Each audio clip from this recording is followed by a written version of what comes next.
好啦，歡迎嚟到呢個教學嘅環節啦。究竟點樣可以用個計數機變你想要嘅文字出嚟呢？變咩都得嘅，最緊要係首先你要執幅圖出嚟先。呢個唔係真係計數機嚟嘅，係啦。你會發現呢一張有 edit 咗嘅圖啦。咁如果大家唔想整嘅話呢，我都可以 send 俾你哋，你 message 咗就 OK 噶啦。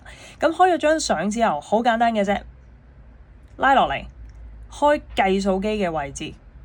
好啦，由依家開始呢，我會用隻左手去揸住部機嘅。你撳啲咩數字都冇咩所謂嘅，咁但係點樣可以去翻啱啱嘅嗰個畫面呢？見面到左上角有隻掣，其實呢，當你揩一揩呢度，就會去翻啱啱相簿嘅位置噶啦。咁當然啦，就唔可以俾人睇到轉咗即係轉咗佢張相啦。咁點樣做呢？520加1314等於幾多啊？好啦，轉嘅同時呢，隻手指公揩隻掣嘅同時呢，就要做一個搖嘅動作啦。